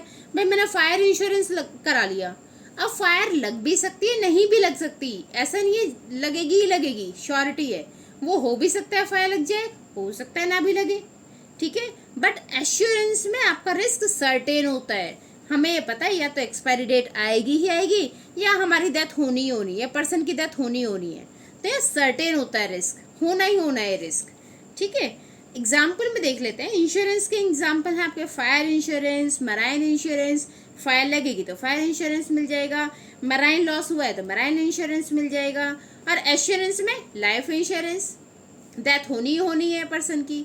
ठीक है, या फिर एक्सपायरी डेट आएगी, कुछ ना कुछ तो हो गई होगा, तो यहाँ रिस्क सर्टेन है, राइट। अब बात करते हैं इसके टाइप्स ऑफ इंश्योरेंस की। देखिए मैंने जितनी भी वीडियो में टॉपिक्स लिए हैं वो as per syllabus of 2022 and 23 है, तो हम उन्हीं टॉपिक्स को और उतना ही कवर कर रहे हैं जितना आपके सिलेबस में आएगा। ठीक है, तो टेंशन मत लेना, आप ये मत सोच रहा कि मैडम ने ये टॉपिक तो स्किप कर दिया। कोई भी टॉपिक मैंने स्किप नहीं किया है। As per the new guidelines, as per the new CBSE syllabus सारी चीजें हमने कवर की हैं। ठीक है, तो अब बात कर लेते हैं टाइप्स ऑफ इंश्योरेंस। इंश्योरेंस के अगर मैं टाइप्स की बात करूं तो 4 तरीके का इंश्योरेंस होता है। Life insurance, fire insurance, marine insurance या हेल्थ इंश्योरेंस। लाइफ इंश्योरेंस जो लाइफ के लिए कराया जाता है, भाई हम आज हैं, कल हो ना हो, कल हो ना हो, मूवी नहीं, हम अपनी बात कर रहे हैं ना। तो लाइफ इंश्योरेंस है, आज हम हैं कल नहीं है, ये हो सकता है, पॉसिबल श्योरिटी थोड़ी ना है। तो हमारी लाइफ अनसर्टेन होती है, तो उस रिस्क को कवर कराने के लिए लाइफ इंश्योरेंस कराया जाता है। ठीक है, तो क्यों कराया जाता है? ह्यूमन लाइफ के लिए कराया जाता है। ठीक है, अच्छा, लाइफ इंश्योरेंस में आप हम बोल सकते हैं कि एक तो प्रोटेक्शन पर्पज से होता है कि भाई कल को मुझे कुछ हो जाए तो मेरे बच्चों का क्या होगा। तो लाइफ इंश्योरेंस प्रोटेक्शन पर्पज से और इन्वेस्टमेंट पर्पज दोनों के लिए होता है। आप प्रोटेक्शन पर्पज के लिए भी करा सकते हैं और इन्वेस्टमेंट पर्पज से भी करा सकते हैं। जैसे हमने अभी बात की अभी थोड़ी देर पहले कि मैच्योरिटी डेट पर भी आपको पैसे मिल जाएंगे, है ना। अब वो आपके ऊपर डिपेंड करता है कि आप उस पैसे को एक साथ लेना चाहते हैं, मंथली बेसिस पे लेना चाहते हैं, ईयरली बेसिस पे लेना चाहते हैं। तो कहीं ना कहीं आपकी इन्वेस्टमेंट हो जाती है लाइफ इंश्योरेंस से। ठीक है, प्रोटेक्शन भी है, हमारी लाइफ को प्रोटेक्ट भी कर रहा है। प्रोटेक्ट करने का मतलब है कि मेरे बाद मेरे बच्चों का क्या होगा, ये मेरी फैमिली का क्या होगा। तो प्रोटेक्ट भी कर रहा है, एक प्रोटेक्शन भी प्रोवाइड करता है और इन्वेस्टमेंट भी का भी काम करता है, राइट। देन अगर हम लाइफ इंश्योरेंस की बात करें ना, तो इंश्योरेबल इंटरेस्ट मस्ट है। आप उसी का लाइफ इंश्योरेंस करा सकते हैं जिसके साथ आपका इंश्योरेबल इंटरेस्ट हो। आई होप आपको ये चीज़ अच्छे से क्लियर हुई होगी, क्योंकि मैंने अभी जो थोड़ी देर पहले आपको समझाया था वो आई होप आपको अच्छे से क्लियर हुआ होगा। देन लाइफ इंश्योरेंस का डिपेंड करता है टाइम पीरियड, 5 साल से 10 साल भी हो सकता है, पूरी लाइफ के लिए भी हो सकता है ना। ये डिपेंड करता है आपके ऊपर, आपको कितने टाइम का लाइफ इंश्योरेंस पॉलिसी करानी है। देन हमने इसकी बात की थी कि प्रिंसिपल ऑफ इंडेमनिटी और प्रिंसिपल ऑफ आपका क्या था, कॉन्ट्रीब्यूशन, वो इसमें अप्लाई नहीं होता, है ना। और यहाँ पर कंपनसेशन मिलना ही मिलना है। जैसे हम अभी बात कर रहे थे कि या तो डेथ होगी पर्सन की या फिर वो मैच्योरिटी डेट आएगी, तो ये कंपनसेशन मिलता ही मिलता है। ठीक है, अब इसके टाइप्स की बात करें तो 2 तरीके की हम लाइफ इंश्योरेंस पॉलिसी यहाँ पर देखेंगे। एक होती है होल लाइफ इंश्योरेंस पॉलिसी, पूरी लाइफ के लिए आपने करा ली। एक होती है एंडोमेंट लाइफ इंश्योरेंस पॉलिसी। तो इनकी डिटेल्स भी हम हमारी बुक में नहीं दी है करंट सिलेबस में, तो उसके बारे में भी हम अभी डिस्कस नहीं करेंगे। ठीक है, मैंने बस आपको टाइप्स बता दिया, आप भी बस टाइप्स याद रखो कि 2 टाइप होते हैं इसकी। नेक्स्ट आ जाता है fire insurance. Fire insurance policy क्यों कराई जाती है? फायर से प्रोटेक्ट करने के लिए, राइट। तो फायर से प्रोटेक्ट अपनी प्रॉपर्टी को, अपनी एसेट्स को हम फायर से प्रोटेक्ट कराने के लिए फायर इंश्योरेंस कराते हैं। ये केवल प्रोटेक्शन पर्पस के लिए होती है, किसी इन्वेस्टमेंट पर्पस के लिए नहीं। ठीक है, जब आग लगेगी तो ही आपको पैसे मिलने वाले हैं, तभी इंश्योरेंस क्लेम मिलेगा, वरना नहीं मिलेगा। तो ये कोई इन्वेस्टमेंट नहीं है, ये केवल एक प्रोटेक्शन पर्पस के लिए की जाती है।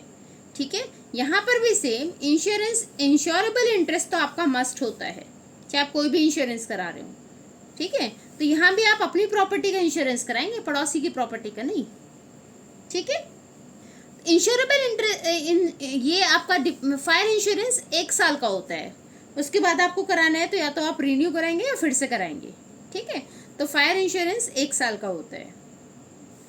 इसके मैं टाइप्स की बात करूं तो यहाँ पे 3 टाइप्स के इंश्योरेंस है, स्पेसिफिक पॉलिसी, डबल इंश्योरेंस या री इंश्योरेंस, ये 3 है आपके। ठीक है, बात करते हैं मराइन इंश्योरेंस के लिए। अपने शिप को, अपने कार्गो को प्रोटेक्ट करने के लिए ये इंश्योरेंस कराया जाता है। ठीक है, इसमें कौन कौन से रिस्क कवर होते हैं? Perils of the sea, storm, collision, capture, seizing, sinking of ship, ये सारे रिस्क इसमें कवर होते हैं मराइन इंश्योरेंस में। ठीक है, मराइन इंश्योरेंस में भी आपका सेम प्रोटेक्शन एलिमेंट के लिए होता है और इन्वेस्टमेंट पर्पस से नहीं किया जाता। ठीक है, यहाँ पर भी आपके पास ये इंश्योरेंस मोस्टली शिप के लिए या कार्गो के लिए किया जाता है। शिप आप सभी जानते होंगे, कार्गो शिप के अंदर जो सामान है उसे बोलते हैं कार्गो। अभी सामान में आपका आपके गुड्स भी हो सकते हैं और पर्सन भी हो सकते हैं, तो उसके लिए कराया जाता है ये। ठीक है, पर्सन मतलब जो लोग जा रहे होंगे शिप में, उनका वो भी हो सकते हैं, और शिप में कोई सामान रखा है तो वो भी हो सकता है। ठीक है, यहाँ भी सेम इंश्योरेबल इंटरेस्ट मस्ट है कि आप इंश्योरेबल इंटरेस्ट के साथ ही इंश्योरेंस करा सकते हैं। ये भी 1 साल का होता है, या डिपेंड करता है जब तक आपके सामान की डिलीवरी नहीं हो जाती तब तक के लिए। ठीक है, उसके बाद फिर से आपको रिन्यू कराना होगा, राइट। तो फायर इंश्योरेंस या मराइन इंश्योरेंस, इनका कंपनसेशन, जैसे हमने लाइफ इंश्योरेंस में पढ़ा कि कंपनसेशन मस्ट है, मिलेगा ही मिलेगा आपको कंपनसेशन। इन दोनों में वो कंपनसेशन आपको मे और मे नॉट बी क्लेम्ड, मिल भी सकता है, नहीं भी मिल सकता। आग लगेगी तो इंश्योरेंस मिल जाएगा, आपके सी से कुछ नुकसान हुआ हो, मराइन रिस्क हुआ हो तो इंश्योरेंस मिलेगा, नहीं हुआ तो नहीं मिलेगा, ठीक है। नेक्स्ट इसके टाइप्स की बात करते हैं। तो कार्गो इंश्योरेंस, हल इंश्योरेंस या फ्राइट इंश्योरेंस, तो इसके बारे में थोड़ा सा देख लेते हैं। कार्गो इंश्योरेंस जैसे मैं बता रही थी कि जो उसमें शिप में जो गुड्स होता है ना, सामान रखा होता है शिप में, जहाज के अंदर जो भी सामान रखा होगा उसको बोलते हैं, उसके लिए कराया जाता है ये कार्गो इंश्योरेंस, ठीक है। तो शिप के अंदर जो भी आपका सामान है वो खराब ना हो जाए, डैमेज ना हो जाए, चोरी ना हो जाए, उससे बचने के लिए कार्गो इंश्योरेंस कराया जाता है। हल इंश्योरेंस पूरे शिप का इंश्योरेंस होता है, इसे जनरली शिप का मालिक कराता है, ठीक है। तो इसमें पूरे शिप का इंश्योरेंस होता है, आपकी चाहे उस फर्नीचर की बात करें, चाहे फिटिंग्स की बात करें, चाहे मशीनों की बात करें, चाहे इंजन की बात करें, चाहे फ्यूल की बात करें, इसमें सारी चीज़ें कवर हो जाती हैं हल इंश्योरेंस में। फ्रेट इंश्योरेंस, फ्रेट इंश्योरेंस होता है कि सपोज ए कंपनी ने ना बी कंपनी को ऑर्डर दिया था कि भाई हमें ना 10 लाख का सामान आपको लेके आना है, और ये सामान आना था सी रूट के थ्रू, सी रूट के थ्रू ए कंपनी को बी कंपनी तक सामान पहुंचाना है, ठीक है। अब ये सामान लेकर चले, लेकिन रास्ते में पता नहीं था कि स्टॉर्म वगैरह होगी, ऐसी कोई कंडीशन आ जाएगी। अब बी तक जाते जाते वो सामान थोड़ा सा डैमेज हो गया, ठीक है। अब बी ने सामान देखा, उसका तो सामान डैमेज है, तो बी क्या, ऐसी कंडीशन में बी ने ए को बोला कि मैं आपको ये फ्रेट चार्जेस नहीं दूंगा। तो यहाँ तो एक कंपनी का नुकसान हो गया, उसे फ्रेट चार्जेस मिले ही नहीं क्योंकि उसे डैमेज हो गया। तो इस कंडीशन में इन चीज़ों से बचने के लिए ही मराइन इंश्योरेंस कराया जाता है। तो ये इंश्योरेंस कंपनी से फ्रेट चार्जेस देगी, ठीक है, क्लियर।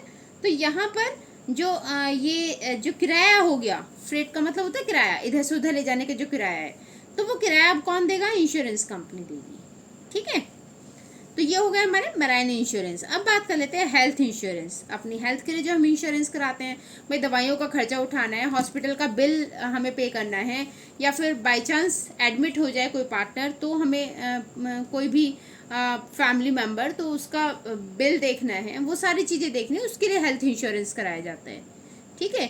जनरली आप रूटीन चेकअप के लिए जा रहे हैं, या बाई चांस तबीयत ज़्यादा ख़राब होगी, हॉस्पिटलाइज होना पड़ गया, इन सारी चीज़ों के लिए हेल्थ इंश्योरेंस कराया जाता है।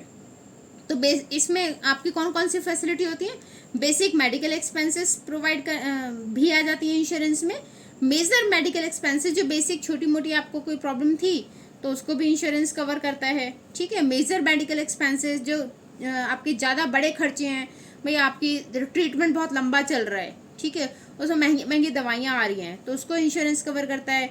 लॉन्ग टर्म हॉस्पिटलाइज्ड होना पड़ेगा आपको लंबे टाइम के लिए, उसको इंश्योरेंस कवर करता है।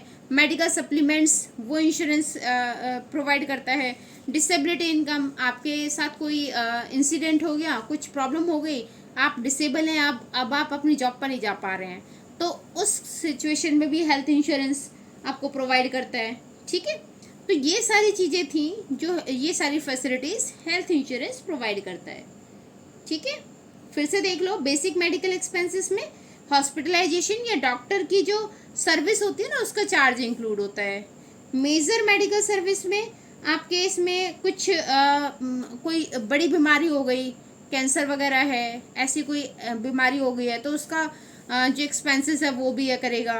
लॉन्ग टर्म हॉस्पिटलाइजेशन, आप बहुत टाइम से हॉस्पिटल में हैं, या फिर नर्सिंग चार्जेस, सीनियर सिटीजन्स के नर्सिंग चार्जेस को बियर करने में हेल्प करता है, उसका इंश्योरेंस होता है।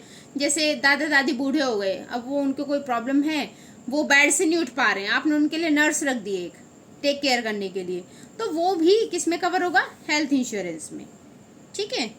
मेडिकल सप्लीमेंट्स, मेडिकल सप्लीमेंट्स में जो मेडिकेयर प्रोग्राम्स होते हैं उनका खर्चा भी इसमें आ जाता है, इंश्योरेंस में प्रोवाइड किया जाता है।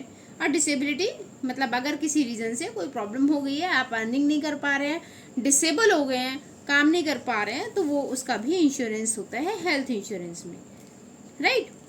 लास्ट टॉपिक इस चैप्टर का कम्युनिकेशन सर्विसेज। तो कम्युनिकेशन सर्विसेज में हम बात करेंगे कि कौन कौन सी हमारी कम्युनिकेशन सर्विस होती हैं। ठीक है, तो ये दो तरीके की होती है, पोस्टल सर्विस या टेलीकॉम सर्विस। इसमें भी देखो बुक में ना केवल इनकी जनरल इन्फॉर्मेशन आपसे बोली गई है। ठीक है, केवल मीनिंग, आपके सिलेबस में मीनिंग है तो मीनिंग के बारे में बात करेंगे। देखिए पोस्टल सर्विस की अगर मैं बात करूँ तो सारी पोस्टल सर्विसेज गवर्नमेंट के थ्रू प्रोवाइड की जाती हैं, गवर्नमेंट कंट्रोल करती है इनको। ठीक है, सारी पोस्टल सर्विसेज कौन कंट्रोल करते हैं? Government, right. इसके बारे में आप सभी को पता होगा। तो हम फैसिलिटीज़ की बात कर लेते हैं कि पोस्टल सर्विस में कौन कौन सी फैसिलिटीज़ दी जाती हैं। फाइनेंशियल फैसिलिटीज़ और मेल सर्विस। फाइनेंशियल फैसिलिटीज़ में देखिए फाइनेंस का भी ना बहुत सारी ऐसी स्कीम्स हैं जो पोस्ट ऑफिस प्रोवाइड करता है। जैसे आपका हो गया किसान विकास पत्र का है, या मंथली सेविंग स्कीम्स हैं, सेविंग अकाउंट है, ठीक है, और आपका प्रोविडेंट फंड है। ये सारी फाइनेंशियल फैसिलिटी कौन प्रोवाइड करता है? Post office. बात करें मेल सर्विसेज की, मेल सर्विसेज में हम जीमेल की बात नहीं कर रहे हैं या ईमेल की बात नहीं कर रहे हैं। मेल सर्विसेज का मतलब है ट्रांसमिशन ऑफ आर्टिकल, सामान एक जगह से दूसरी जगह पहुंचाना। वो सर्विस हमें ये पोस्टल सर्विस प्रोवाइड करता है। जैसे रजिस्टर्ड पोस्ट है ना, उसमें कुछ स्टैंप लगा दिए जाते हैं, पोस्ट ऑफिस में भेजा जाता है, फिर पोस्ट ऑफिस आपके डिलीवरी एड्रेस पर वो सामान पहुंचा देता है। वो होता है रजिस्टर्ड पोस्ट, है ना। आप पोस्ट बनाएंगे, उसमें कुछ वो स्टैंप लगाए जाते हैं, फिर वो पोस्ट ऑफिस जाएगा, पोस्ट ऑफिस उसमें एड्रेस देखेगा और वहाँ आपके सामान को डिलीवर कराएगा। Right, clear. देन बात करते हैं पार्सल की। पार्सल पोस्ट, पार्सल पोस्ट आप देश के बाहर भी भेज सकते हैं, दूसरी कंट्रियों के साथ आप ये पार्सल आपका दूसरी कंट्री में भी आप अपना भेज सकते हैं। राइट, तो वो गया parcel post. Speed post, speedily भेजा जाता है, कम से कम टाइम में कोशिश की जाती है आपके पार्सल को डिलीवर करने के लिए, जिसके लिए चार्जेस थोड़े से ज़्यादा होते हैं कंपैरिजन टू ऑल, थोड़े से इसके चार्जेस ज़्यादा होते हैं। तो स्पीड पोस्ट में स्पीड के थ्रू आपके पार्सल को डिलीवर कराया जाता है। कुरियर सर्विस, है ना, जैसे आपने देखा होगा ऑनलाइन शॉपिंग करते हो तो आते हैं ना कुरियर से आपका सामान डिलीवर करने आते हैं, वैसे ही सर्विस पोस्ट ऑफिस भी प्रोवाइड करता है, कुरियर सर्विस। ठीक है, तो desk to desk service provide करना, customer to customer service provide करना, ये सर्विस कौन देते हैं हमें? सारी सर्विस पोस्ट ऑफिस। तो ये सर्विसेज थी given by offered by post office. अब टेलीकॉम सर्विस। टेलीकॉम सर्विसेज के बारे में हमें केवल थोड़ा सा पढ़ना है, बाकी कुछ नहीं पढ़ना। टेलीकॉम सर्विसेज ये मतलब हम जो एक दूसरे के थ्रू कम्युनिकेट कर रहे हैं, ये एक बैकबोन है किसी भी बिजनेस की। अगर कम्युनिकेट नहीं करोगे तो आपका काम कैसे होगा? तो कम्युनिकेशन सबसे ज़्यादा इम्पॉर्टेंट रोल प्ले करता है किसी भी बिजनेस में, इसीलिए इसे बोला जाता है बैकबोन ऑफ बिजनेस। ठीक है, रीढ़ की हड्डी बोला जाता है हर बिजनेस की। अगर टेलीकॉम सर्विस नहीं होगी तो सारे बिजनेस ना केवल एक सपना बनकर रह जाएंगे। सपना, मैं लड़की का नाम नहीं बोल रही हूँ, सपना मतलब ड्रीम। ठीक है, तो वो ड्रीम बन के रह जाएंगे। अब बात करें कि कैसे स्टार्ट हुआ, तो देखिए टेलीकॉम पॉलिसी फ्रेमवर्क 1999 में रेडी किया गया था। जबकि हम बात करें ब्रॉडबैंड पॉलिसी, ये 2004 में शुरू हुई। और पर्पस क्या था इन सबको शुरू करने का? क्योंकि हमारा विजन है कि 2025 तक इंडिया आईटी सुपर पावर बन जाए। ठीक है, तो ये इसलिए ये टेलीकॉम सर्विसेज शुरू की गई थी। राइट, इसकी अगर मैं बात करूं अलग अलग टाइप्स की, तो आपने देखा होगा सेलुलर मोबाइल सर्विस जो आपके सेल फोन्स हैं, ये हैं, रेडियो पेजिंग है, fix line service, cable service, है ना, और डीटीएच, ये सारे इसके एग्जांपल्स हैं टेलीकॉम सर्विसेज के, इसके टाइप्स हैं। ठीक है, तो उनके बारे में हमें डिटेल में नहीं पढ़ना है, हमारे केवल यहीं तक था सिलेबस में। अब बात कर लेते हैं कुछ ट्रिक्स की। फाइनली ट्रिक्स एंड ट्रिक्स, जिसके लिए मैंने आपसे पहले बोला था कि वीडियो को लास्ट तक आप ज़रूर देखें। यहाँ पर हम ट्रिक्स लेकर आए हैं, मैंने आपके लिए कुछ ट्रिक्स बनाई हैं अलग अलग टॉपिक से रिलेटेड। फर्स्ट टॉपिक हमारा टाइप्स ऑफ बैंक अकाउंट, कितने टाइप के अकाउंट्स थे, उसे लर्न करने के लिए मैंने ट्रिक बनाई है कि सभी सीएम ने मुझे फ्रेंड रिक्वेस्ट भेजी है अकाउंट खोलने के लिए। तो अकाउंट को आप रिलेट कर सकते हैं बैंक अकाउंट से, ठीक है। और ये बाकी आपकी क्या है ट्रिक, सभी सीएम ने फ्रेंड रिक्वेस्ट भेजी है, किस लिए भेजी थी, अकाउंट्स खोलने के लिए। तो अकाउंट से आपका मतलब हो जाएगा यहाँ पर टाइप्स ऑफ अकाउंट। अब S for saving account, C for current account, M for multiple option deposit account, F for fixed deposit account, R for recurring deposit account. तो एक बार तालियां हो जाए। आई होप आपको ट्रिक अच्छी लगी होगी। नेक्स्ट ट्रिक की बात करते हैं। नेक्स्ट ट्रिक है बेनिफिट्स ऑफ ई बैंकिंग से रिलेटेड, कि ई बैंकिंग के क्या क्या बेनिफिट्स हैं। तो उसकी ट्रिक है, इस बैंक में फुल टू ड्रामा चलता है, इस बैंक में फुल टू ड्रामा चलता है। तो इस बैंक ई बैंक से आपको याद रखेंगे कि ई बैंकिंग के बेनिफिट्स हैं। ये मैंने इसीलिए कनेक्ट किया है ताकि ट्रिक्स आपकी अगर इनसे कनेक्टेड रहेगी तो आपको ये सारी चीजें याद रहेंगी कि किसकी ट्रिक है, आपको कंफ्यूजन नहीं होगी कि कहाँ आप किसकी ट्रिक याद की थी, किससे रिलेटेड थी, है ना।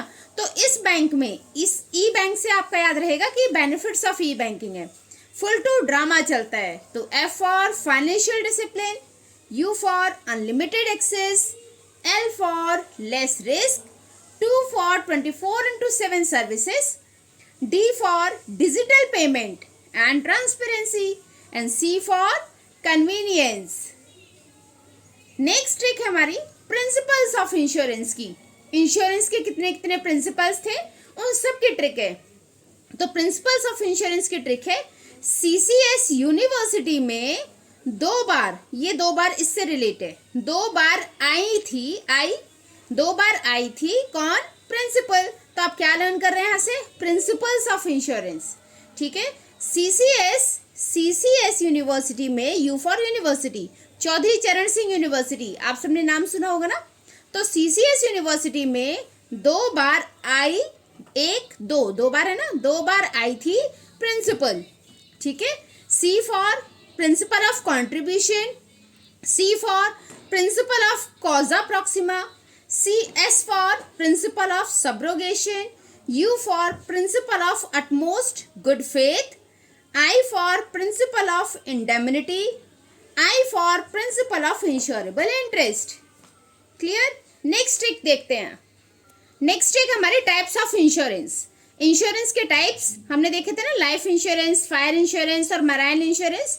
उनके आप सब पार्ट्स कैसे याद रखेंगे। लाइफ इंश्योरेंस के देखिए 2 पार्ट थे, होल लाइफ एश्योरेंस पॉलिसी और एंडोमेंट लाइफ एश्योरेंस पॉलिसी, ठीक है, जो आपकी बुक में इस टाइम के सिलेबस में थे।